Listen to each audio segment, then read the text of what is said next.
Welcome to the PUCL Podcast, guys.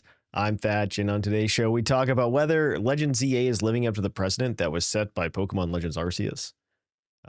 It's not very complicated, but we look forward to your thoughts on the topic in the comments and in the mailbag. With that, that's all we really have to go over today. But if you could take the time to rate, subscribe, like, comment, whatever you do to make the show, to let us know that you appreciate the show. It helps us know that we're doing the right thing and helps other people find the show, and we really appreciate it. But now it's time to puckle up for another exciting episode of the PUCL Podcast.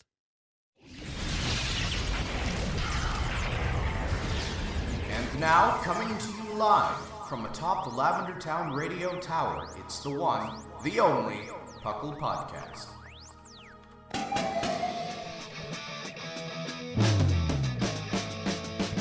PUCL! It's PUCL! PUCL! Pokemon Underground Champions League, oh yeah! PUCL!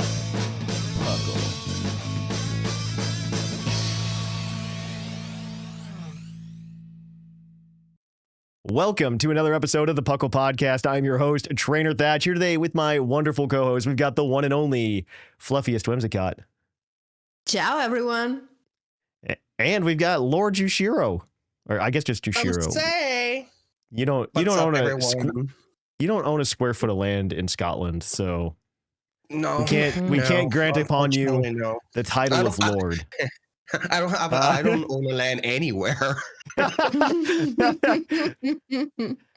But welcome to the PUCL Podcast. PUCL, of course, standing for the Pokemon Underground Champions League, a nonsensical name we came up with in 2007, where we talk everything Pokemon, from the trading card game to the video game to everything in between. Yeah, I know. It's been a weird time to be a Pokemon fan for me.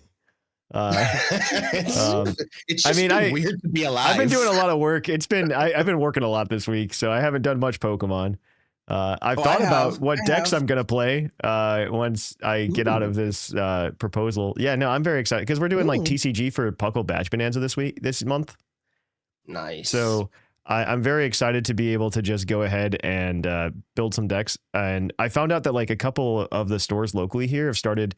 I kept telling myself I'll go back to League if there's a League on Sunday. And because Sunday's like the one day where like I kind of just do whatever I want. And it's not like after work or anything. And they actually started 2 leagues on Sunday afternoons locally. So I might go to a couple of those and start futzing around with Feraligatr while it's still good. Okay. I've been playing. I got back into the Pocket. Yeah, I can believe that. A lot of people have gotten back into it with the Badge Bonanza. Yeah, and the rank ladder opened up too. Yes, that's basically what brought me back. I'm like, right. Okay. Well, you know about the Badge Bonanza then, Jushiro, right? I do know. Okay, so you can collect badges doing TCG Pocket. So. Oh wait, it's Pocket? I thought it was. You can do Pocket. You can do both. You can do one or the other. Then I might. So if you've hit certain ranks, you should go submit it for badges right now. Okay, because I got in Pocket. I have really decent decks. In every other TCG, not at all. Well, on TCG Live, it's actually not too bad right now because they give you a lot of really good cards if you just like boot up the game. And honestly, because we just hit rotation. I love like I love playing like right after rotation hits because every deck just gets slow and you don't feel like you're not optimizing your strategies because it out. Well, we also lose like a bunch of consistency cards right every time this happens, and so then we have to actually like live a set or two without a consistency card or the equivalent. Like we lost a lot actually. We lost Radiant Greninja, which was giving people a lot of good card draw. We've also lost we lost a lot of good cards that sadly are gone. Like we lost Switch Cart, which was a Switch alternative, where you could switch basic Pokemon out and get like 30 healing, which is kind of important with decks like Dragapult running around where you can like ping the bench. And so math would matter. And yeah, so we lost a lot of stuff. and there's a couple decks that are probably still going to survive, and some of the new cards and Journey Together, if you could ever find it, are actually pretty good. The biggest bummer for me with TCG has just been like I can't find product. You just can't find it. Yeah, which is why this is why I stopped. If you guys remember, either mid last year, I did start the Star Wars TCG. Yeah. Mm-hmm. And I was having a blast. That game is amazing. It's really good. I recommend it. But I did stop. And the reason I did stop is because getting cards was starting to get real expensive. Yeah, I can believe that. Like, no. That's what happened with most TCGs. So so that's why these digital ones really are the ones I hate it, because I do love having physical cards in my hand. Physical cards are so much fun, though. Yeah, you're right. I love it. I love it with all my heart. But it's really has to come to be a hobby for the rich. And the good news is with Pokemon, at least, the singles prices are still really low. Okay. The singles prices are just really low. You just don't get to open up product, and Pokemon, I think more so than other TCGs, because of the lack of product, I have started delving into the dark side of other TCGs. And Magic the Gathering to be specific, but that one's the worst. That one's the worst. Like I've been delving into that community and learning about it, and everything I learned, I'm just like, man, I'm really happy that my main TCG is still Pokemon. It's Wizard of the Coast. They're the problem. A little bit. The problem. Well, there are certain parts of that community, and we're not a Magic the Gathering podcast, that I have opinions about. That even as just like a super casual player, I have opinions about. And I don't know if it's Wizards of the Coast or Hasbro that's the problem. But probably both. I know that Wizard of the Coast, it's not. That company, it's being run over by executives that only really are finding ways of how to monetize every single aspect of it. A lot of that's driven by Hasbro installing those people, though, which is the big thing. Sense. Yeah, because it turns out, like, again, we're a Pokemon podcast, but a lot of overlapping interest, I think, in Dungeons and Dragons and the what. But Wizards of the Coast is like one of the only profitable arms of Hasbro. That makes sense. That makes a lot of sense. Yeah. And so Hasbro is like really trying to just like squeeze all of the juice out of the fruit. Yeah. And that's what's really happening to Wizards of the Coast right now. Is that Hasbro itself is kind of failing because nobody's really buying the toys from Hasbro right now. Because I don't know. I feel like Hasbro's a little out of touch, and they don't understand their properties or their fandoms. Absolutely. I put them in the same bracket as Warner Brothers and all these other companies. A little bit. Yeah. I just don't think they understand like the fandoms. And to be fair, I think a little part of that is I don't think large companies like Hasbro. And maybe I can segue this into Pokemon a little bit. But granted, Pokemon's been significantly better about this than Hasbro. Yes. But like, they just don't know what to do with their properties because they're not into the fandoms, and they haven't transitioned with the internet, which has made the fandoms maybe smaller but more intense. Yeah. Which is what happens when you elect a person to run companies that are just business savvy, right? Like their only acumens to being there is because they know how to be a CEO. Yeah. They're business persons, but they don't know anything about the product and communities and the fandoms. Sorry, Whimsicott, for interrupting you. Please go. No problem. I think a big difference is that Pokemon is a Japanese run company. Yeah, so you're exactly correct. Yeah, continue. I was talking with my friend last night, and she was like, look at this. Like, this is a Japanese wrestler, and he has, like, photo shoots where he has those, photos that you can buy and put in your little shrine if you're a fan of this wrestler. That's pretty And I'm like, because Japanese companies have understood that fandom people are essentially the same no matter what. So you can't treat like wrestlers like you treat anime characters, like you treat video game characters, like you treat I have no idea, but this is a big thing. Yeah, I think the big one for the big thing for me, and again, this just like goes more overlapping interests with Hasbro. This is very little with Pokemon again, but Power Rangers was acquired by Hasbro back in like 2018. And we all know that Thatch knows way too much about that franchise.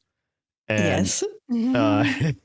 Granted, Hasbro, like when they ran the show before they pretty much shut it down, they like the show itself was very good in my opinion. And that last movie they made, I enjoyed it. That wasn't Hasbro actually. The movie they made wasn't Hasbro. I enjoyed it. that was before Hasbro. That was made by Saban. Okay, that makes sense. That was made by Saban because Saban, the Power Rangers franchise has like a very weird history of ownership. It's like this hot potato that nobody wanted after a while, but nobody wanted to like watch it die. But Hasbro did put the nail in the coffin. So like it is like the show's done. There's talks of a reboot on Disney Plus, which is very weird. Gosh. But either way, like Hasbro was very good at the show, and like because the showrunners were actually fans of the property and they understood how to respect the franchise. Right. But the product line was actually terrible. Like that Hasbro was putting out because I don't think they understood what kind of collectibles people wanted. Like there was the Lightning Collection, which is a very good line of like figures for Power Rangers. They would like release random Rangers and you could try to collect teams and stuff like that. It was interesting. Unfortunately, that's been canceled. And yeah, which was unfortunate. But like when the last season came out, Cosmic Fury, it was a big deal. People hated the suits because Power Rangers fans are insane to me, more so than Pokemon fans. And they were upset about the suits. But the reason the suits were designed the way they were was because they would make better toy molds. And they never made toys. Wow. They never made them. That's funny. So, which was very unfortunate, because that was like there were so many like really progressive things they did with that season. That means they had to die then. I guess. Yeah, no, they did a lot of progressive things. We got our first female Red Ranger, which if you're not a Power Rangers fan, you don't understand the significance of, but no. We do. But the significance is like the Red Ranger is always the leader of the team. It's always the leader. The Red Ranger is always the leader, and it's usually always a dude. Well, it was always a dude. And as we know, this world cannot tolerate women leaders. And so they took the Pink Ranger from the prior season and made her the Red Ranger, which was very cool. Yeah, it was very cool. And then like it was the first same-sex couple as well that were both Rangers. Oh. Yeah, it was very progressive. Like for Power Rangers, very progressive. Right. And also first Orange Ranger. Nobody cares, but I care. Black was the Black Ranger and the Asian was the Yellow Ranger. Very progressive now. It's very progressive. Yeah. To be fair, I think that part was actually very unintentional when they actually did it. I'm sure it was. I'm sure it was just like they got that. They didn't think they would get this far and that popular, and then it was just like oopsie. No one really thought about it until it's like, oh shit. I think it's like very telling of, it feels natural to do this for some reason. I cannot understand. To be fair, the actor who played the Black Ranger, Walter Jones, very much into that role. Yeah, very much into that role. Course. And he embraces it that he was the Black Ranger. So you always will get me as an artist. Even when you are known for something so niche or very minuscule, when you really do like embrace it, it makes you that much lovable. It's the reason why I love the guy who did the Pokemon theme song to bring it back to Pokemon. Dude, that guy goes on tour only talking about that. I love that dude. Jason Page just does that all the time. Oh my God. He's like, just to listen to him talk and how his passion about how he was the Pokemon theme song singer and all that. It's just like, it brings me joy. He's very big about that. And the fact that he wants to make sure that he's like participating in the community is very big. Yeah. I love it. Like if all artists were like that, chef kiss. Well, that was a good segue back to Pokemon, Jushiro. So I appreciate that. I know we didn't talk much about what we did during the week, and that's okay. But we're gonna go ahead. Yeah, we're gonna go ahead and we're gonna kick it on over to the news. So let's cue that epic music.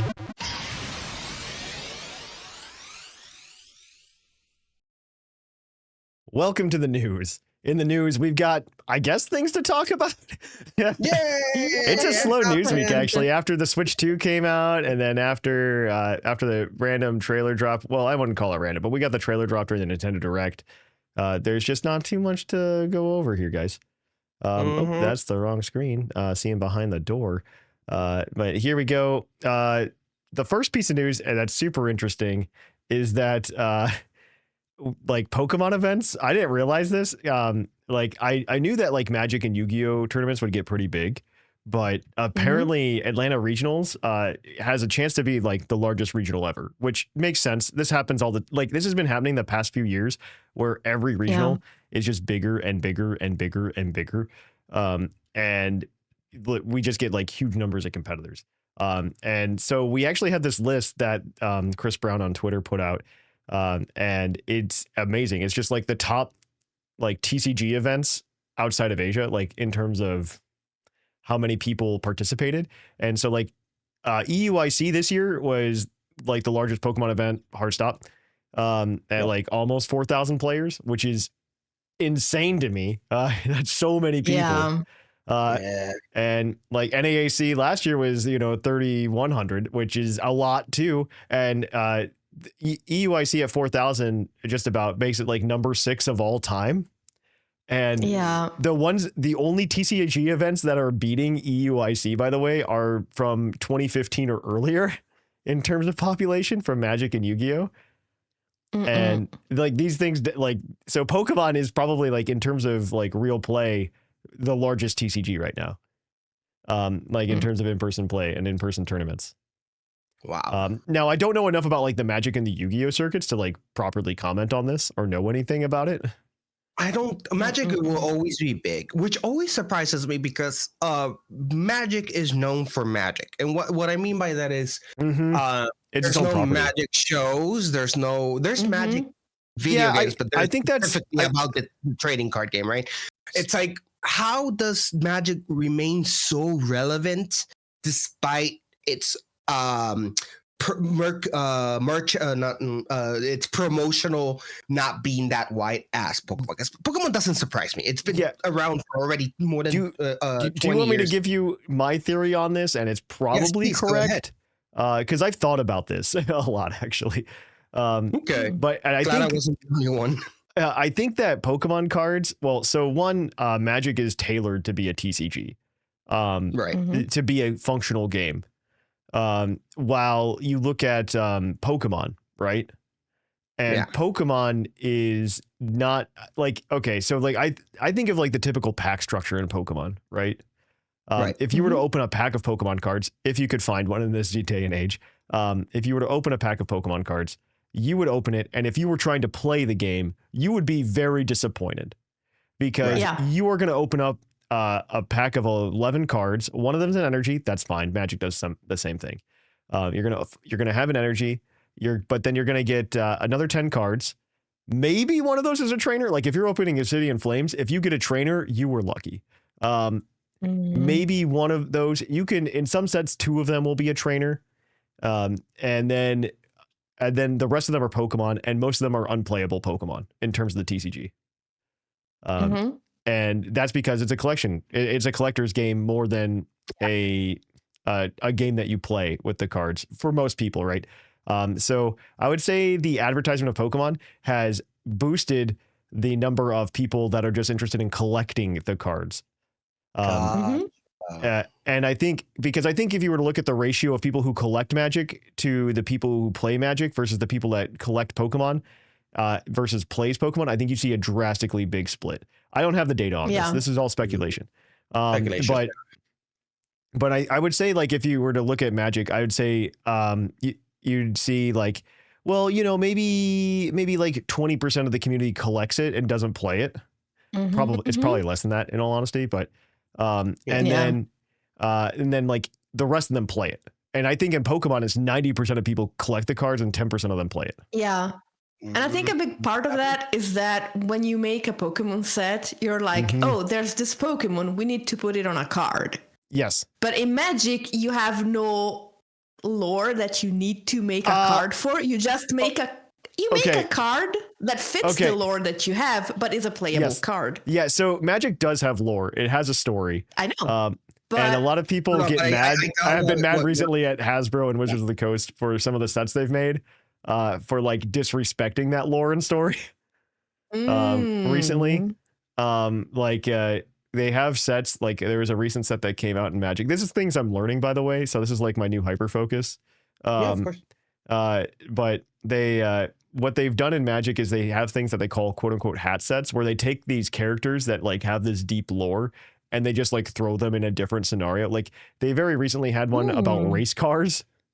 And they've taken like their very traditional, like, you know, fantasy characters and just slapped them in race car suits and put them on cards. And the Magic community hates it. Like the traditional Magic community hates it.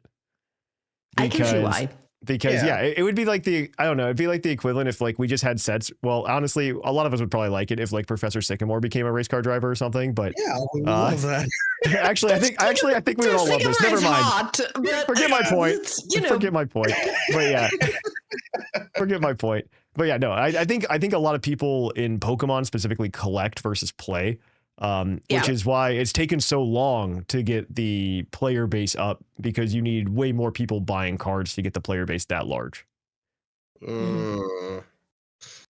Gotcha. That's the big thing. Yeah. So, but yeah, it looks like we're on pace to like make this regional, like probably the 13th or even like 10th largest TCG event of all time. Which is nuts. And scary. Yeah. Yeah. It's absolutely nuts. But yeah. All right. So there is I think we're just on Pokemon Go news. I think that's the only thing I had that wasn't Pokemon Go. So Whimsicott gets to go. Yeah. Obligatory Pokemon Go news segment. Yay. So there's a Pokemon Horizons themed event happening from the 16th to the 22nd. So over the extended Easter weekend for those of you who do Easter. So there is a Cap Hat Pikachu returning. It's like Captain Pikachu. I'm here for this, actually. Yeah. There is also a Floragato with a hat that has Licko's hairpin on it. But the best news of all is that it adds Tink-a-Tink to 7K eggs. So your big surprise in your Easter egg is a giant hammer to the face, and I'm living for that. I'm all here for this, actually. I'm actually really excited about Captain Pikachu. I'm not gonna lie. I'm excited about Tink-a-Tink. I love Tink-a-Tink. I am actually really excited about Captain Pikachu. So I will go look for that. Also on Saturday, from 2 p.m. to 5 p.m. local time, there are going to be Gmax Snorlax raids. Yay! Actually, okay, I don't know if you guys have played it since they did Dynamax, but as much as I hate Generation 8 of Pokemon, I really like the Dynamax mechanic in Pokemon Go. Yeah, I think it's a blast, and I will probably actually go do this and try to go catch a Gigantamax Snorlax. Cool. I will try to get a Tink-a-Tink egg. Because I won't play it all. Oh man, I think Dynamax is a really fun mechanic because you can only get certain Pokemon that can Dynamax. So you have to like build up your little repertoire there. And there's a bunch of it's like the single player training experience that I've wanted. So I'm all for it. I'm all for it. Okay. I definitely want that. Yes. Well, in TCG, let me tell you, there's something I do want. If you're missing out on Charizard cards, because we all know they're really scarce. Japan has trademarked an Inferno X set coming later this year. It is probably for Mega Charizard and Mega Charizard, both X and Y, I assume. Speaking of which, I've got one. I should take and go trade in today. Because right now Pokemon's hot, so you can go sell your Pokemon cards for way more than they are probably worth.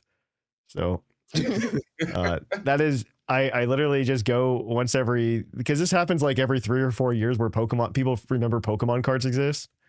And then they like buy too many of them, and then the card market for like the rare stuff just goes through the roof. Like any EX or V or something like that goes crazy. So I just go and like I just take all my stuff from the past 3 or 4 years that's out of rotation, and then I just like go sell it.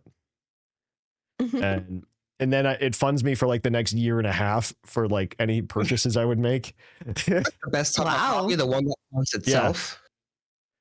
Yeah, it just funds itself for the most part, like if I do it. So it's actually awesome. Really good. Yeah, I explained this to the guy who was running the store that like when I came in, I'm just like, yeah, I just come and drop my stuff when everybody goes crazy for it every 4 years. And then I can fund the hobby for like the next year and a half. And he's just like, yeah, actually, that's really smart, because then you could just come in and get all your staples that you need if you buy the singles. And I go, yeah, and I buy a booster box to have the bulk, and then, you know, I have it for a little while. So it works out. Yeah. But with Lugia being rotated, we will be getting a stadium that removes abilities of all colorless Pokemon. There are also a Psyduck and Golduck cards that are with a damped ability, preventing Pokemon from using abilities that KO themselves, like Dusknoir. Yeah, so the card that's coming out for the stadium you mentioned is Team Rocket Surveillance Tower, and it removes the abilities of colorless Pokemon in play, which is actually kind of good right now, because there isn't a deck person like Lugia's gone, sure, but the one that's really big right now is Terapagos. And Terapagos, and there's a bunch of support cards that use abilities to like go off on it. So it would actually shut down. There's a Noctowl that's really big from oh my gosh, what's it called? Stellar Crown a couple sets ago, which if you have a terrestrialized Pokemon, it lets you just like pull 2 trainer cards out of your deck. One of the Vols shut down now. There's a Rotom Fan that if you play it, you can just slap down three colorless Pokemon from your deck on your bench. So that's gone. It does a lot. It shuts down a lot of like really big deck mechanics right now. So this is actually like a game-changing card. And then the Psyduck and the Golduck are cute too. So we're getting ability lock back, which is kind of fun. So as long as it's not trainer lock, I hate those cards. I love trainer lock is it's like we have like trainer card lock diet right now. Item lock diet. Okay. There's a Budu that came out in it's a Budu, so it tells you how good the card is. There's a Budu that came out in Prismatic Evolutions, the set that I have never opened a pack of, nor do I believe they exist because I haven't seen one in person. But there's a set, Prismatic Evolutions. They when they do like the reprint sets, they add in like a couple of cards, new cards, and this is one of them. It's a Budu, 30 HP. For no energy, you can do an attack for 10. That means that and your next turn your opponent can't play items or something. But you've also just made an attack. Your attack was Budu. Like that was your attack. Right. So that it is still good. It's just not like as game-changingly broken as people think. And it's also 30 HP, so it's very easy to just ping on a bench. And you can just take an extra prize for fun. But yeah, that has been the news. Other than that, PUCL Badge Bonanza this month, like I said, is TCG, both Pocket and TCG Live. You can go to the Discord and get the rules for that. You just climb the ladder and you end up getting the badge. It's really cool. I love PUCL Badge Bonanza. It's one of the best things we've ever done. That's awesome. And, yeah, I love it. But yeah, that's been our very short news segment. Maybe short, I don't know. And with that, we are going to go switch it on over to PUCL's Poke Quiz, where we're going to quiz your co-hosts on their insane Pokemon knowledge. So we'll catch you over there.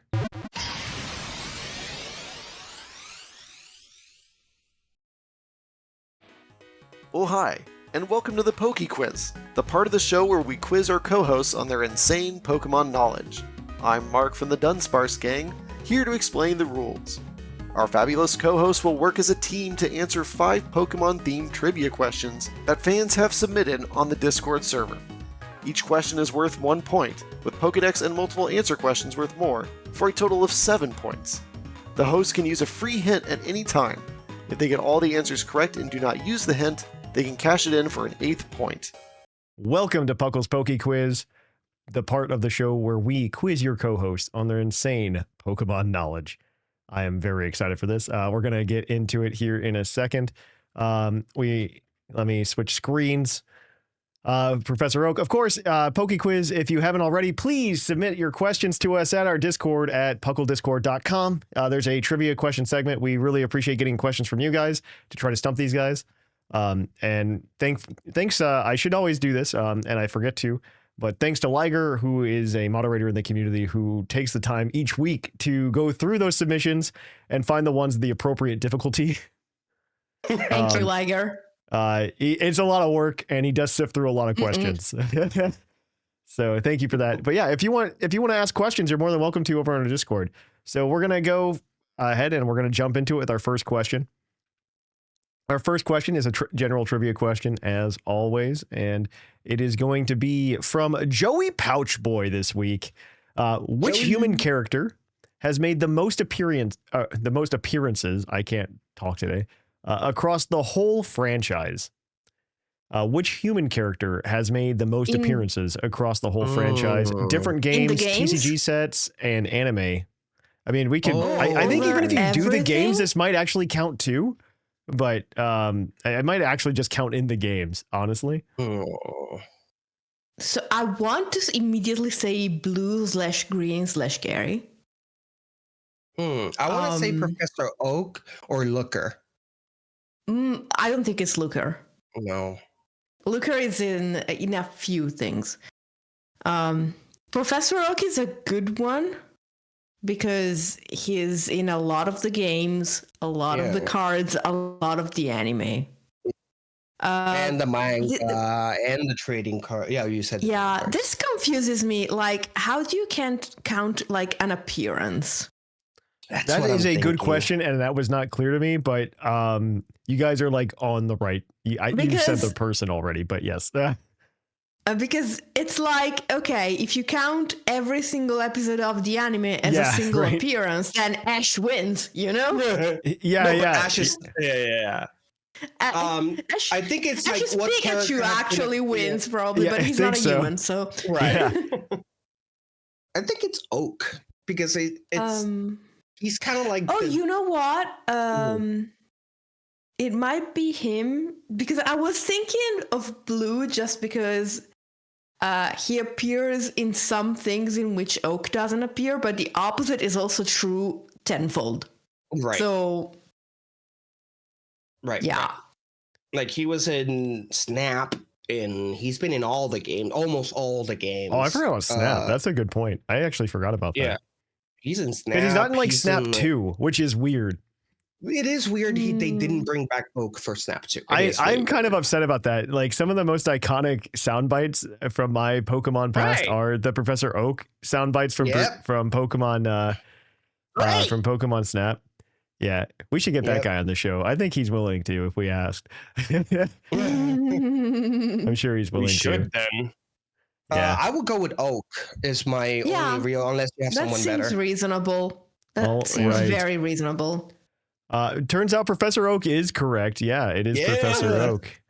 I mean, if you just think about the games, he's in Gold and Silver. He's in Generation. So that's true. He's in Generation 4. He's at least in Platinum.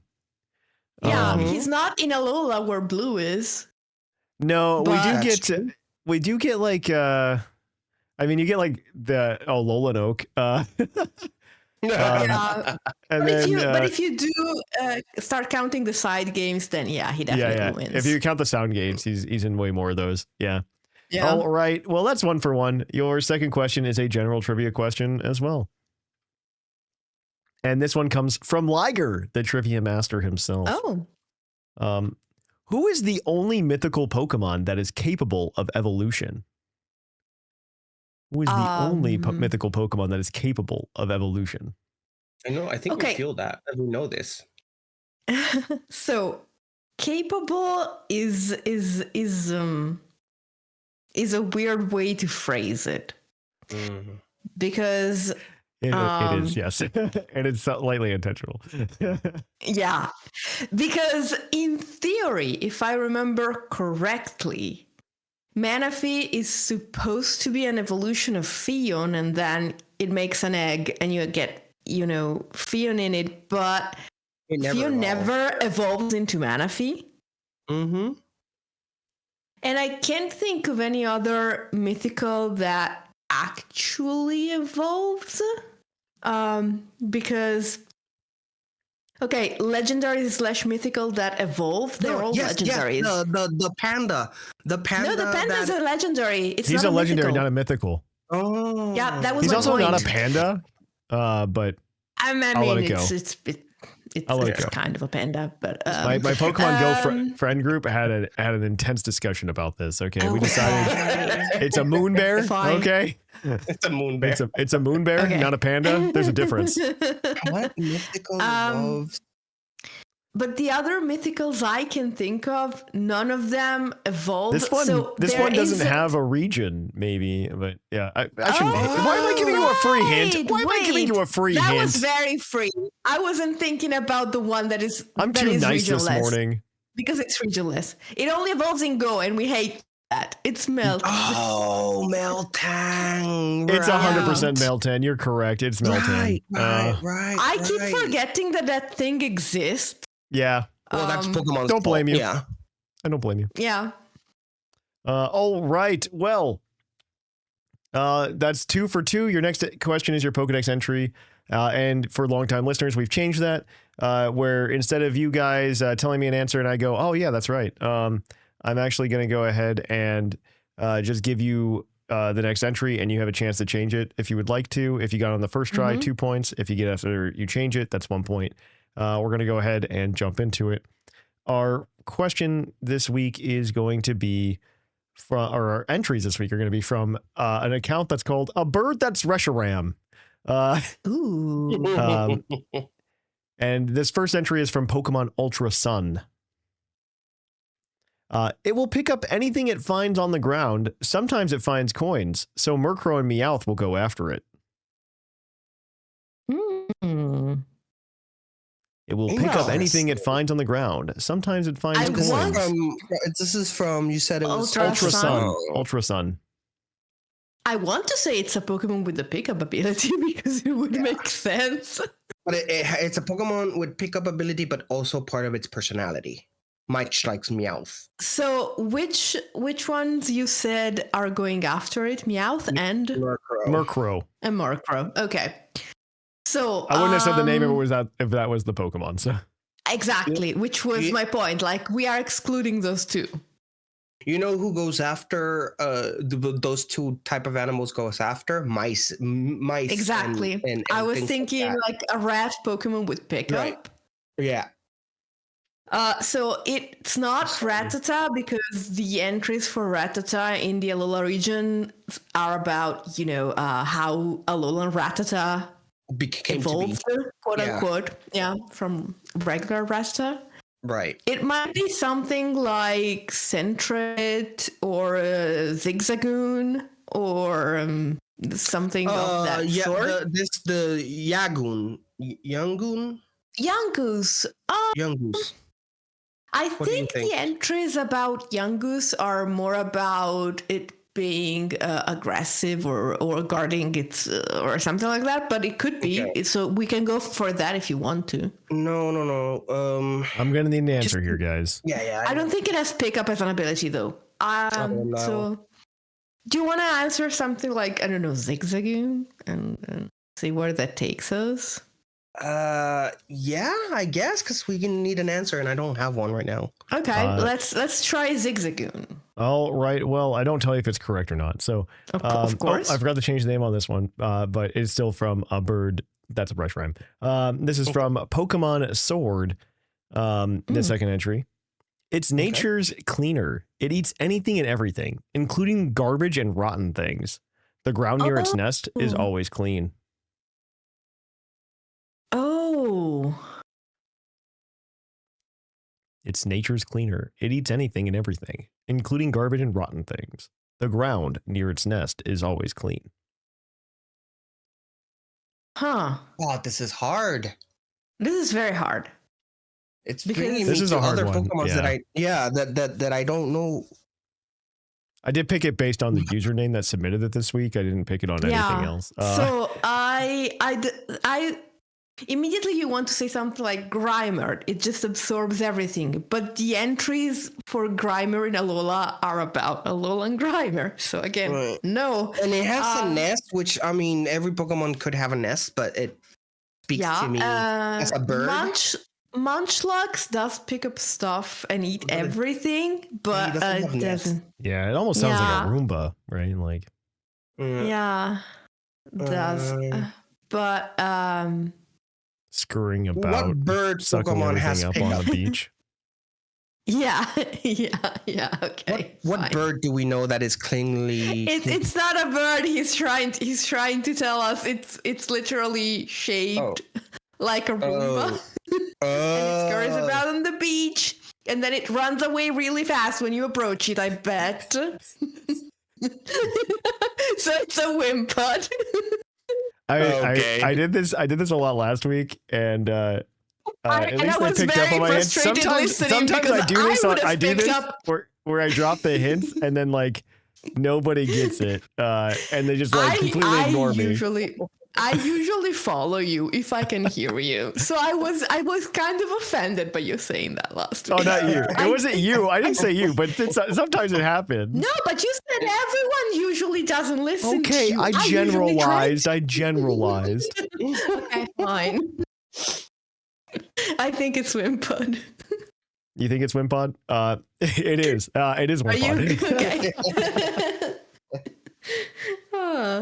It is Wimpod. Wimpod is the answer. That's a point for you guys. You guys are 3 for 3. Your next answer is a multiple answer question. There are 3 answers here.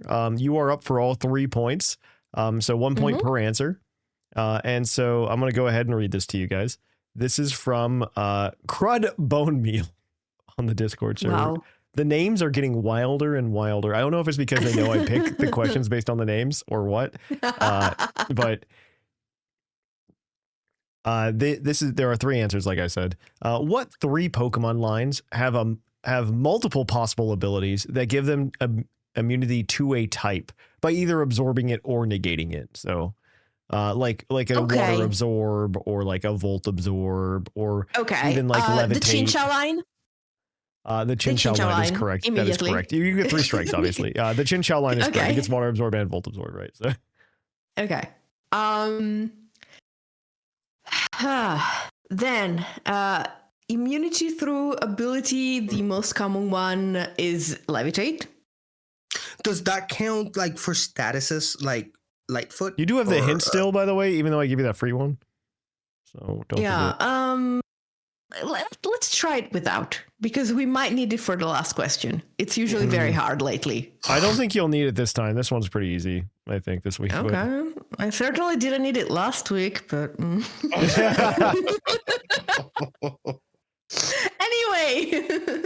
The answer was Whimsicott, for those of you who did not listen or pay attention.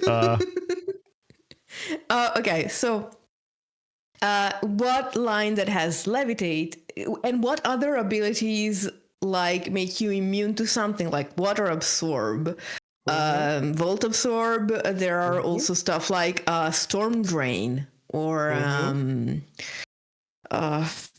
Sapsipper. Yes, thank you, Sapsipper. It's very hard to remember which lines have 2 of these. Well, you did get one. That we need. It's a Pokemon that has 2 of these. Yeah, it has. It's a line that can have at least 2 of these, so that it's an evolutionary line that can gain immunities from 2 different abilities that it can have. Correct? Yep. Yeah. Okay. It gains immunity from abilities that it has at least twice. Exactly. I think there are only 2 more lines that you're missing. So, yeah, it's not terribly hard, but there are over 1,000 Pokemon. So, Jushiro, do you want to use the hint for this question? Yeah, let's use it because we can not take 7,000 hours to get there. One is a mono stage grass type Pokemon. Okay. And the other is a 2-stage, so just like one Pokemon evolves into another, electric type Pokemon. Okay. And you know what? I'll give you the freebie. They're both from Gen 5, which is probably just makes it very easy. But now that I said it, okay. So it's not that easy. Gen 5 has a lot of Pokemon. Because it only has Levitate. Who? For the electric one. It's not the Eel. I forgot its name. The Eel is a 3-stage evolutionary line. So it doesn't fit. Sorry, I went with the TCG. Don't go with TCG. Don't go with TCG definition here. The TCG definition has ruined everything with how to communicate Pokemon lines. So what fits with what Thatch said is let's focus on the grass type before anything else. Okay. You said it's a mono grass type? Mono grass type, yeah. But you didn't say the other one is a mono electric type, correct? No, it is a 2-stage. It's like it's a basic and then a stage one. No, what I meant is that you didn't say that either of these are monotype. Oh, I will tell you they're both monotype. Yeah, sure. Oh, okay. Free. We have every hint. Cool. Okay. Gen 5, 2-stage, so it only evolves once. Electric type. Gen correct? 5, yeah. I'm trying to follow. Like, I don't remember what you said 5 seconds ago. It's terrible. Yes. There's a mono electric line with a basic and a stage 1, and then there is a mono grass that doesn't evolve or have any evolutionary friends. No, that's double. That not Gen 5. Gen 5 Jushiro. Yeah, Gen 6. Sorry, Unova. We're thinking Unova. Yeah. It's been so long since I played Pokemon Black and White. So there are not that many base stage plus stage 1 electric types in Unova. One of them is Blitzel. One of them is Blitzel. And I think Blitzel can... I know for sure that Blitzel can have motor drive. Yes, Blitzel. Yeah, you're right. Yep. And since it's... and since it is... I don't know if it can also have Sub-Zipper or something like that, but I'm fairly sure it's Blitzel. Like, the answer has to be Blitzel. Yes, we have you now, have so all 3 strikes. The Blitzel line is correct. The Blitzel line is correct. Okay, so now we need the grass. As for the mono grass type, also a 2-stage, not a 3-stage, right? No, it's mono. No, it's mono evolution. It's single stage. It doesn't evolve. It doesn't evolve. Okay. Yeah. When you say mono, I think about the type. It is also monotype. It is also monotype. Okay. Okay. I'm sorry. Whenever I think Unova grass type, I only see myself. So. Well, you're not mono grass. You were grass flying then. I used to be. There you go. Back in Gen 5. Back in my mind, in my alternate universe. You and Ethan and no one else. It happened. Okay. Oh gosh, what is it? Ooh, no, it's not Carvine, right? Carnivine is Gen 4. I did think of Carnivine, but when he said Gen 5, because it does get Levitate. Mono. Tropius is also from Gen 3. Gen 3, yeah. And it's not a monotype. Yeah. Oh, wait, it is not. Oh, right, it's not. That is grass flying. That one actually is grass flying. That is grass flying, which always amazed me. Yeah, right. Anyway. Why can't I think of that Pokemon? Man, you're gonna kick yourself for this one. Man. Probably. I'm trying to think of like a way to like subtly like make a statement about it, but I don't know that I can. No, it's okay. It's okay. It's okay. It's a mono. Like I've got references that I would understand, but I don't think anybody else would. Because nobody else listens to 1960s music like I do. I mean, you can try. I'm almost old enough. Yeah, I don't know. It'd be very heavy-handed. Okay, it's fine. It's fine. It's fine. It would be very I'd be too pointy about it, you know. Yeah. Was that a clue? The pointy? Yes, it always is. It has a horn. Maybe it has a horn. It always is. That's the trick. That's the secret. The secret is that I always just give hints, and everybody's just like, these trivia questions are hard. It's pointy. Oh gosh, there is a very pointy grass type in Unova, but it doesn't fit any of the other definitions, so it's not that. It's monograss. Ferrothorn. Oh yeah. No. Oh, prickly maybe. You know, it's a little prickly. Yeah.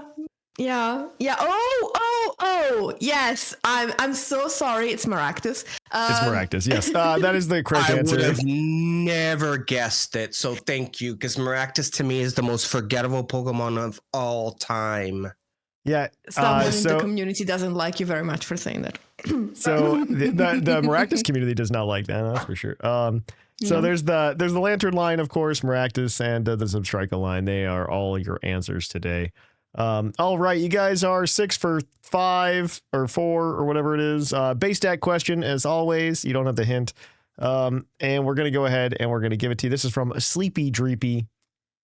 What non-fully evolved psychic type has the highest base defense? What non-fully evolved psychic type? So it's not fully evolved. So it's it can still evolve once. Okay. Psychic type Pokemon has the highest base defense. Something immediately came to mind, and it's Cosmoem. Yeah, that's the one I'm thinking of. Because it's pretty bulky, if I remember correctly.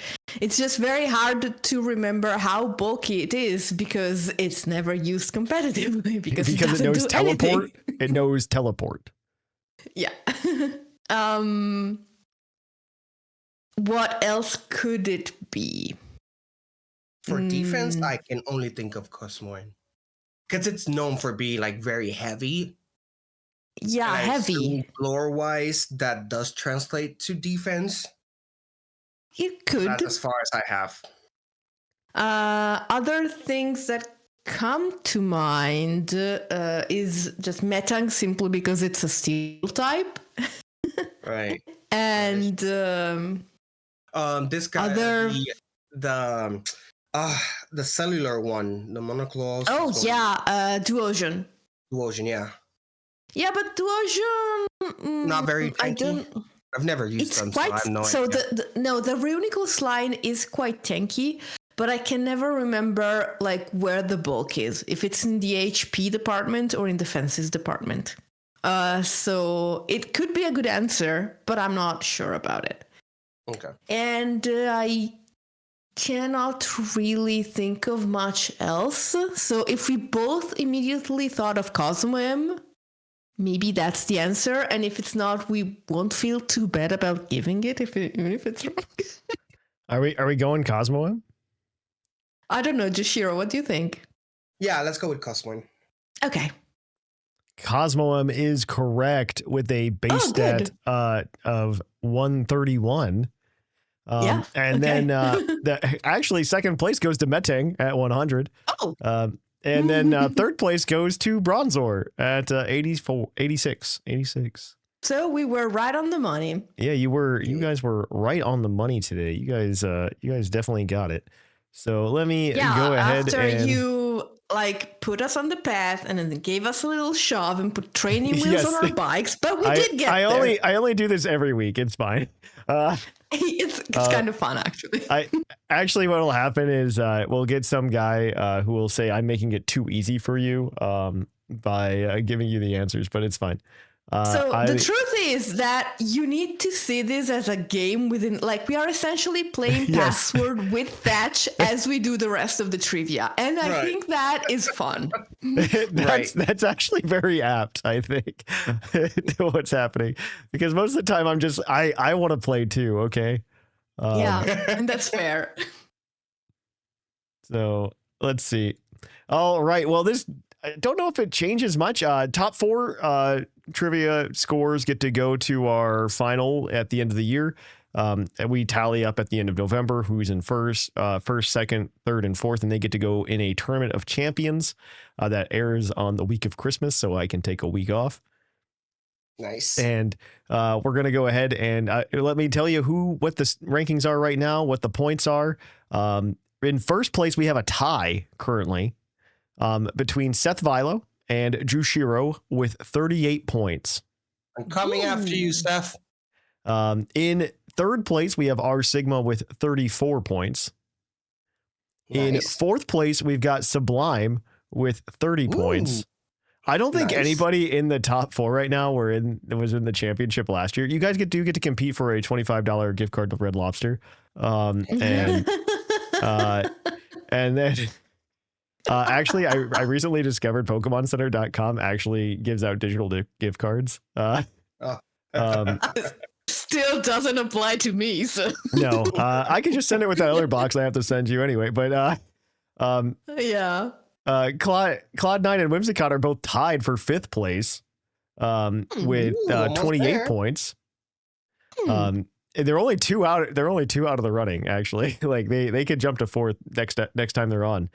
In 7th, we've got Shark with 25. In 8th, we've got Linian with 16. And in 9th, we've got Bocephus with 11. So yeah, that is the current standings. We are going to go ahead, though, and we are going to kick it on over to our topic. So let's kick it on over to that.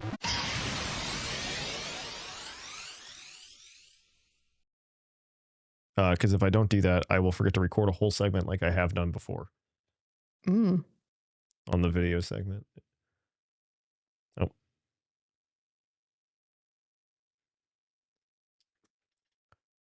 Welcome to our topic. Our topic today is going to be Pokemon Legends ZA. Is it going to live up to the hype? And how's it going to compare to Legends Arceus, right? This is a discussion that, well, so neither of these people have been on to discuss any of the new stuff that's happened, right? Both Jushiro and Whimsicott. And they both have very different ideas. And I don't want to not like essentially redo a topic because this isn't going to be a redo. Honestly, it's going to be a completely different discussion. And I really want to talk about these things, but I know this really starts with like both of them having different reactions to some of the recent news. So I want to give them a chance to talk about it and maybe we can discuss. So I don't know. How do you guys feel about Legends EA so far? What are your thoughts there? And how can I tell you you're wrong? Because that's what everybody in the survey answers likes to hear me do, obviously. So, okay, so breaking the fourth wall, part of this topic was brought about by me confiding to Thatch that my hype with every subsequent trailer for ZA has actually been going down instead of up. No, which is surprising to me. I don't know. To be fair, I don't know that like my hype, like either. I don't mean to interrupt, but like my hype has been like very, I don't know, flat the entire time. Like nothing makes me excited, like more excited. Like I'm still like I'm baseline. Like yeah, this looks like a cool game. I'll buy it. Oh, definitely. I think my problem with it, and the reason we threw Legends Arceus into the topic, is that Legends Arceus was so far one data point, to put it in a way that you love to put it. And so I think I personally expected something similar in some veins. And the very first moment that made me go, was actually at the very beginning, after it was announced, and we got that tweet from Nintendo of America saying the game was set entirely within Lumiose City. And I was like, well, that sounds strange, but I guess they can make it work. And then we got the first trailer, and I was like, oh, this does feel a little claustrophobic, for lack of a better word. Like, this feels that it doesn't feel as big as I would have liked it to feel. And especially the fact that, you know, the Pokemon are mostly, okay, not entirely, but mostly in certain curtained off areas. And I don't know, it just gave me a moment of, so this is not going to feel like Legends Arceus, which is not necessarily a bad thing, but again, I had expectations. So I'm gonna push back just like a little bit, not because I think you're entirely wrong. But I want to push back in that I think that saying the Pokemon are stuck to certain areas is probably wrong. Based on what we've seen. Obviously, there's Pokemon outside of the wild. They can be outside those. Yeah. They can be outside. I think it's gonna be better than most people think. Okay. But this is something that I like. We did Pokemon Legends Arceus playthrough as part of the Puckle Badge Bonanza back in January. Mm-hmm. And so I replayed it. And honestly, I'm still kind of playing it to like 100% that file. Mm-hmm. And on and off. And so what I learned from my second playthrough, it's actually like my third, I think. But my second playthrough of Legends Arceus is a lot of the choices are very intentional and they are very like world building. And I think the lack of Pokemon outside of the wild areas or whatever they want to call them, versus the versus like the number of Pokemon spawned outside of them is definitely very intentional from a world building standpoint. Yeah, I understand that because it makes sense. There's a lot of questions I still have, which makes it very hard for me to go. Because if they implement them incorrectly, it could make or break the game, I think. But one of the big things that I'm very curious about is like, how is this, like not urbanization, but like de-urbanization process going in Lumiose City? Why is it happening? What are the mechanisms? And maybe we don't even get that answer, and maybe that's fine. I don't know. But because like some of it just like kind of looks like a post-apocalyptic movie. There's just like cars like with grass growing up around them and stuff like that. I think okay, so I'm gonna speculate. Take a moment. No. I'm gonna take a moment to tell you guys that out of all of us, I was the only one who did absolutely not get that impression when watching that bit of the trailer, because you guys are not used to how people park cars in big European cities. Actually, you are probably correct. Yes. Tell us about it, please. Yes, please do. That car, like sitting half sideways, half on the sidewalk in front of a busy cafe in Paris, that seemed perfectly natural to me. I haven't been to Paris specifically, but if Paris is anything like, I don't know, Rome, I checks out. I believe that. Yeah, checks out. I don't know. I'm not super worried about it only taking place in the city. I think that's I mean, your answer is definitely different than a lot of the criticism online where people are worried about the scale, which I'm definitely not worried about. But I understand being worried that like it's too contained, but there's a lot of things I don't know. It's more about the feel of it. It depends. Like so my answer to that is like, we've got like pieces of what the gameplay loop is going to be, right? Right. Like we've got pieces like in Legends Arceus, the gameplay loop is go catch Pokemon, complete research tasks, level up. Yes. And you do have the level up in the Pokedex, right? You're leveling that up. And so in this one so far, like my speculative answer, and it's probably very close to the truth net at this point, because we're getting more and more, is that the gameplay loop is going to be daytime, go catch Pokemon to put on your team, nighttime, go battle, rank up. Yes. And which again, completely fine. I think that's fine, but I imagine there's more to it than that. Like, I would hope so. There's probably more prep work, and I would love to see some implementation kind of similar to what we got in Scarlet and Violet, where you catch certain Pokemon, you get resources, you build TMs, you do all this stuff. And I imagine there's some stuff inside. We also haven't really touched on the story that they obviously keep hinting at, because we get like these random shots of Zygarde doing stuff. And that is one of my concerns.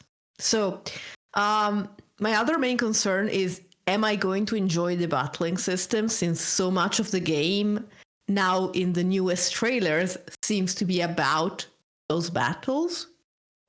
So if I enjoy the battling system, cool. I am afraid I might not, because I am not very good at video games, like real-time video games. It doesn't matter. Anyway. It does matter how that plays out too, right? I don't know. Like, how responsive are you going to have to be is my question, right? Like, are we moving the Pokemon with the control stick? I kind of think maybe not. No, I think it looks like you are moving your character, and the Pokemon is following your lead.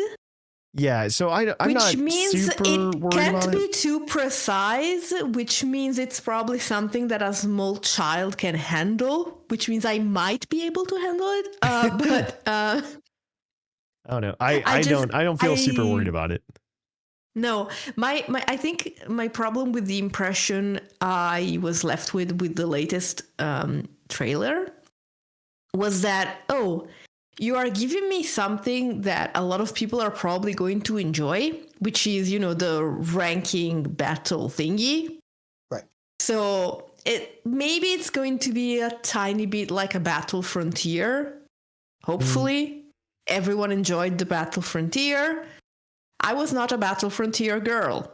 I like the plot of the Pokemon games better. I know that's saying a lot, but I think there's still plot. It's just they haven't given us those details yet.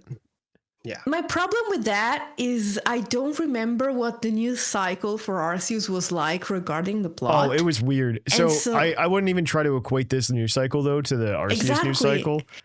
Because that one they didn't talk about Arceus honestly until like a month before BDSP came out. And because they had another game coming out at the same time. So whereas this is the only thing we have now.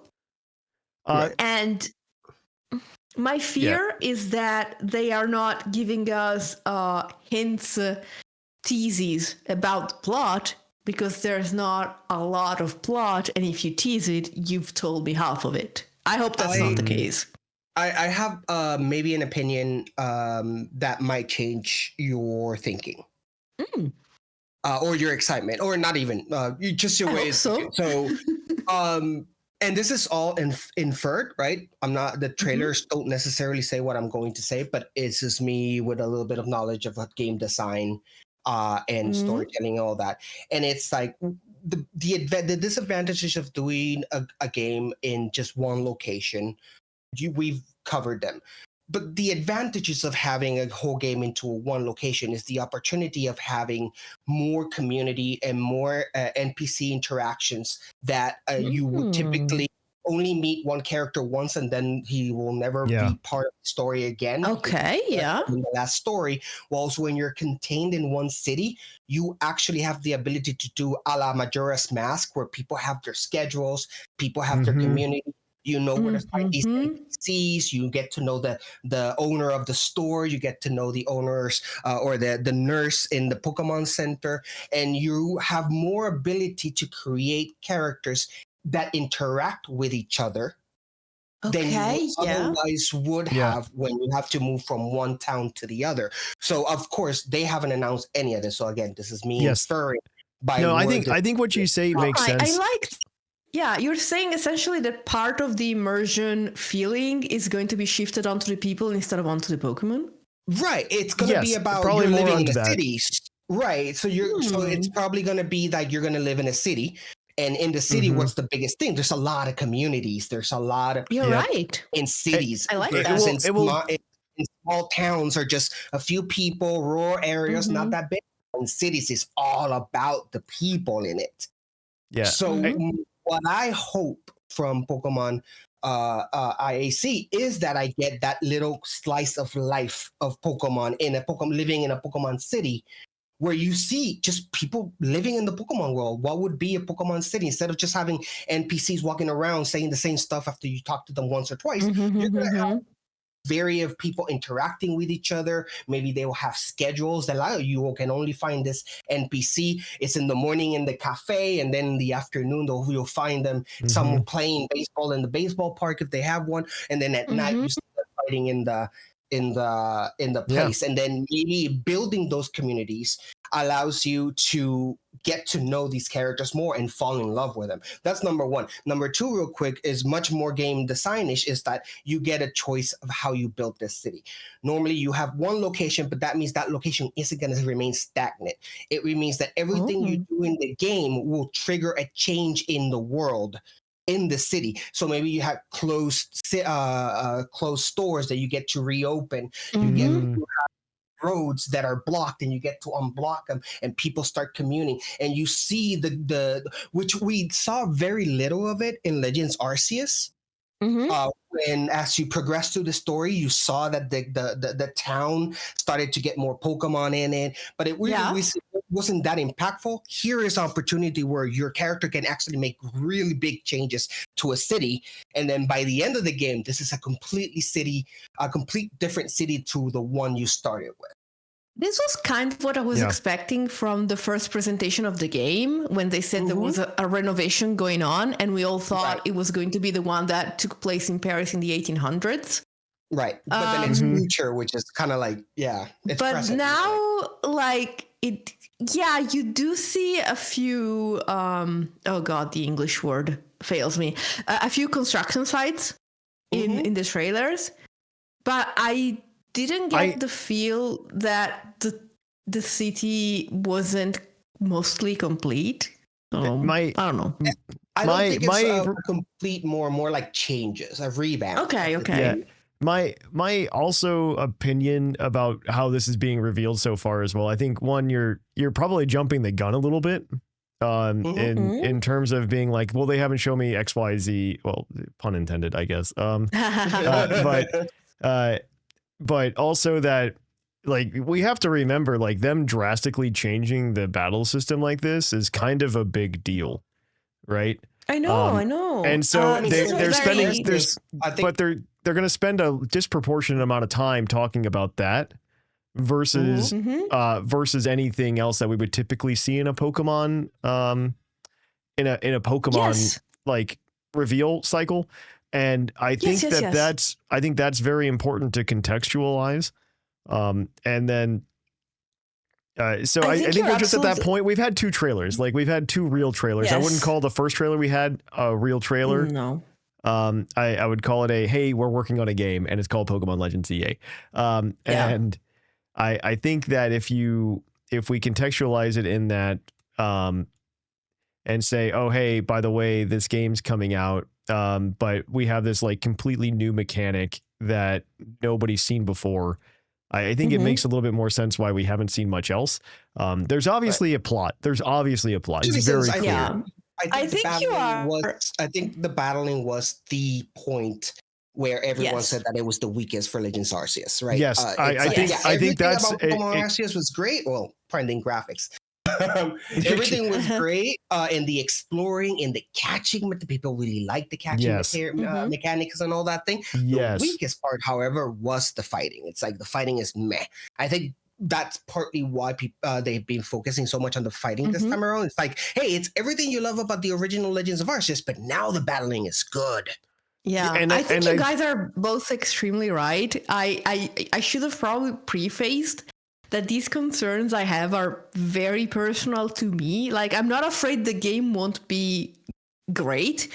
I'm just worried about how much I personally am going to be able to enjoy it. Well, it's obviously going to be a different. I know you like that.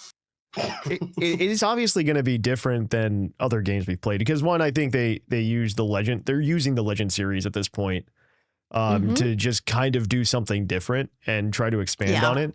One, to spread their wings, because honestly, every time they've taken a departure from the traditional mainline Pokemon games, the mainline Pokemon games well, I shouldn't say mainline because Legends is mainline, but the traditional Pokemon games, right? Every time we've departed from the original Pokemon games, there has been an improvement to the traditional Pokemon games. An example of this is, even though it's a game we all dislike, is Pokemon Let's Go Pikachu and Eevee. I like those games are directly responsible for, even though it wasn't super well implemented, the Pokemon being visible in the wild area in Sword and Shield. Yeah. They wouldn't have done that without that. No, I mean, I know we all know this, but that's the example, right? And then Legends Arceus also brought in certain factors as well, where you can like chuck a Pokeball. I mean, you can't catch Pokemon the way you could in Legends Arceus, but you could at least go ahead and send your Pokemon out. Take the Pokemon by surprise. Yeah. Yeah, you can take the Pokemon by surprise and stuff. Yeah.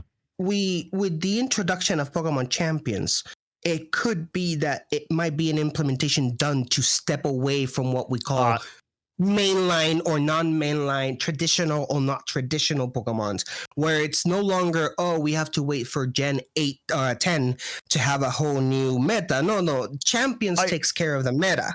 I think and Game Freak is just free to do whatever they want now. They don't have to come up with a new Gen 10 and specifically have to be the same battling system as the previous one stuff like that. Now they can just spread their wings and see what can stick.